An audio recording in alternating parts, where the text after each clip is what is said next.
are you? So good to see you today. I've been busy in a very, very positive, creative way. Crochet monsters. Magan lapp. Even my school books didn't have that many notes in there.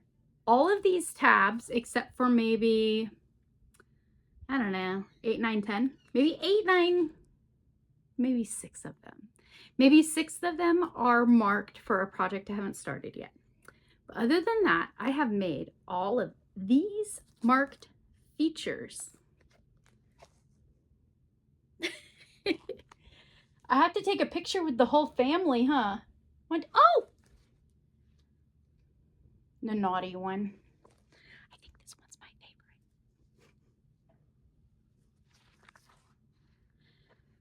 So those are the 4 that I've shown you.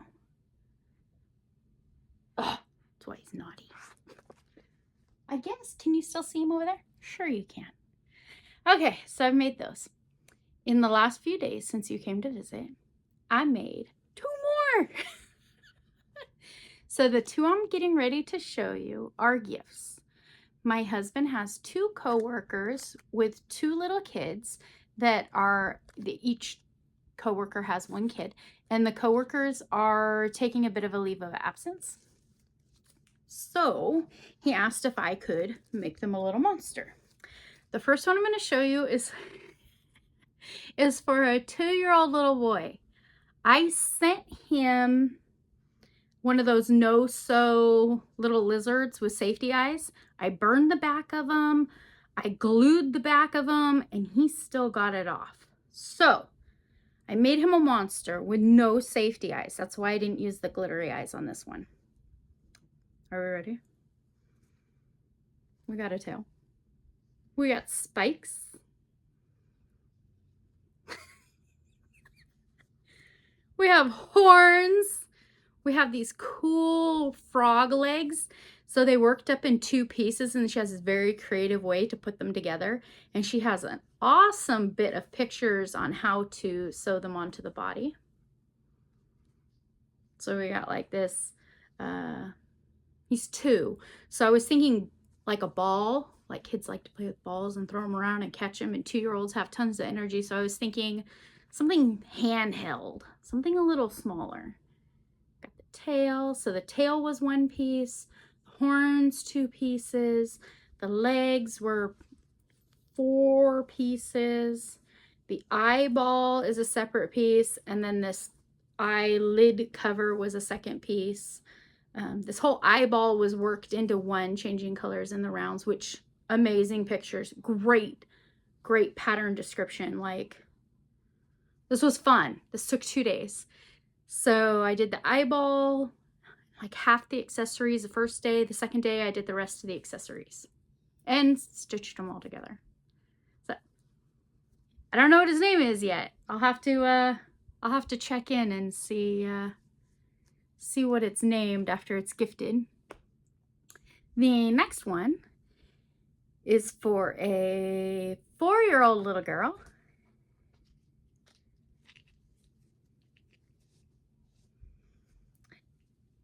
Boop. We got some tiny wings on the back. The wings were not a pattern in the book, but I really felt like this tooth fairy themed monster needed wings. The back end just, it didn't fit with the tail. Needed something different. Are we ready?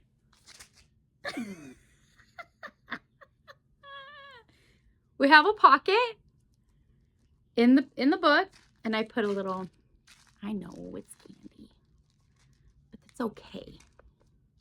It's a gift. 3 little teeth. I did the overbite, so it's got like this cute little ridge right here.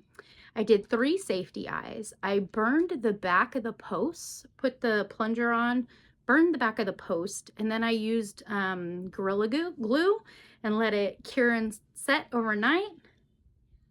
Those, I've pulled and tugged on them. Those aren't coming off. Then there's a pattern for eyelashes. So we have a crown / unibrow / eyelashes. I couldn't just pick 2 or 1. Like it was fun. I did the cat ears, the double layered cat ear pattern. Super cute. They're nice and stiff, and they were really easy to sew on because I could fold it and then pin it. So I used the white to stitch it on the front, and I used the color tail to stitch on the back. And then I just thought some just cute, nice and tough sewn on. Now, this is worked in the rounds from the top going down, and then it splits, and then you do the second leg. So now that I have experience with this pattern, I think in the future, if I'm making it for a little, I know, so, and I put notes in the book with a little post-it note. When I'm working so far down, I made a little note that said, hey, this is a good point if you want to sew in the arm as you're stitching the body. It's a really good time. And then I put a little post-it note at the beginning saying, hey, if you want arm features, future self, if you want arm features, make them now so that you can stitch them in when you're working down. So, Tooth Fairy themed kitty cat alien lap monster. This was a fun one. Awesome. So these 2 I have to share with you today. Oh, and I need to take a family picture because this is the most I've had together, right? 4, 5, 6 monsters all together. So I want to take their picture. Probably take them out in the backyard, the front yard. Maybe I could put them in the kitchen cupboards. I could open the kitchen cupboards and put them all in there like they're causing chaos in the kitchen. We'll see. I need to take a family picture of everybody all together before they go home tomorrow.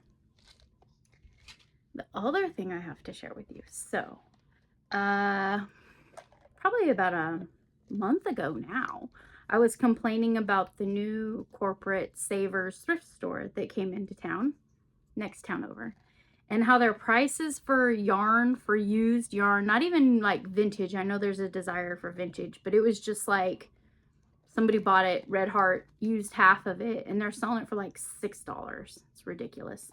So I was over there complaining again last weekend. We went to go get itty bitty kid clothes for my niece. She just needed some play clothes that fit her properly, and we didn't want to break the budget on that. So I was just picking up some play shorts, and I had to wander over to the crafts section.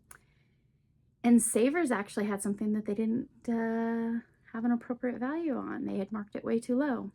I bought Knitter's Pride knit blockers. Nice little kit. Open it up. Hard shelled. For blocking. Not just knit. You could use it for crochet. I don't have a white wall anymore. Oh, I've got too much stuff. There we go. So they all just have like these little spikes on them. I have the foam mats where you lay it out, and there's a whole bunch of these, and you could stretch and pull and shape and block. They even have smaller ones for littler bits. And there's like a foam down in there in the bottom, so when you line it up and put it in there, it fits in these little grooves. Nice and easy. $2.99. $2.99. Yes. What a cool find. Rust resistant stainless steels. They're like using straight pins for blocking your stuff, only it's this nice little kit. So it's gonna go on to the whip caddy. My 3-tiered toolbox. I've been having a great time. So I've had 3 weeks off work. Kids are back in school. Everything's calmed down and mellowed out. And so tonight, Sunday, is my first overnight shift back to work. So I have 9 hours to work on a project. I started something this morning in preparation for working on it for 9 hours tonight. So, yeah, I have my yarn all in my work bag. I have my hook in the work bag. I'm ready. I'm ready for a little crochet marathon. What are you working on? What's in your lap? Are you watching something good on TV? I am listening to an audiobook. Oh, I said that, but now I can't think of the title. I will put the title of the audiobook that I'm listening to in the description box below. It is very fascinating. It takes place in current time. It is a book. I don't know what subject I would file it under. Well, let me tell you about it. One morning, everyone in the whole world wakes up, no matter where they live, whether they live in an igloo, a camping tent, whether there's 3 or 4 adults in a household, an apartment building, no matter where they live, everyone in the whole world that is 18 and over, 21 and over, one of those. Enough with the details. Everyone that wakes up in the morning has a very fancy, nice looking box on their doorstep. And there's an inscription on the top of it, and I can't remember the wording of it, but it basically says something along the lines of, what will you do with this information, or look if you so desire, or something like that. And inside the box is a string. The string is the length of your life. So all of a sudden, all across the world, people are talking about it. Did you get a box? Did you open your box? How long was your string? What is it true? Like, what kind of government conspiracy is this? What kind of joke is this, kind of thing? So as time goes by, some people decide to open their boxes right away. Some people choose not to open their boxes and find out. And everybody has a different perspective on why they did or did not open the box. Some countries decided that that they didn't want their people looking in the box, that was information that that they don't want their citizens exposed to. That's unnatural. They don't know where it came from. So they quickly went around and collected all the boxes, confiscated all of them, demanded that everyone turned in their boxes. And their scientists set to work on figuring out what the boxes were made of, what kind of DNA, the strings. They couldn't find the materials anywhere. They couldn't find out any information. So they did some scientific studies between the strings and who they belonged to. They took a sampling of the shortest strings and the length of time that the person lives after receiving their string. And they found out precisely and set up a website telling you exactly when the day you'll die is, according to the strings. So there was still big theory on whether the strings were true or not true or whatever. Just fascinating. I'm listening to this audiobook, and they play it, they read it in real time, and you could speed it up just a little bit. I speeded it up just a little bit because it's like a page turner. I want to know. So the book goes along, I think, about 5-8 different people's storylines. Fascinating. There's a surgeon, and he spends his whole career, day in and day out, saving people's lives. Well, the emergency rooms have decided that if you have a very short string, and it's already guaranteed that you're gonna die, then there is no sense in using the resources to save you, because that's your string, that's what it's going to be. And so there was a lot of uproar and anger starting to build over these strings, especially between relationships. Some couples, one person had a long string, one person had a short string. The short string person was either trying to live their life to the fullest, throw caution to the wind, or a long string person couldn't understand what it possibly felt like. So a lot of therapy groups were set up. Some people for extremely short strings, and some people for 2, 3, 5-year strings. And so they follow someone going through therapy, they follow a surgeon, and they follow someone that didn't want to open their box. This couple decided as a couple that they would not open their box because they put all their faith in God, and they don't want to play with something so unnatural. that they had complete faith that whatever will be, and then that's just fine. Fascinating audiobook. I don't know. I think if a box appeared at our door, it would be, well, 3 boxes. One for me, one for my husband Brandon, and one for my daughter Nola. I would be scared. What if one of their strings was shorter than mine and then I would miss them forever? Or what if mine was shorter? Who knows? I can think of all kinds of different scenarios, and that's what makes a good book. Who knows? It's fascinating. It's a wonderful read. I found it for free on the audiobooks on the Libby app. It is through your public library system. It doesn't cost anything. It's free, and it is hands-free, so you can crochet and listen to your audio.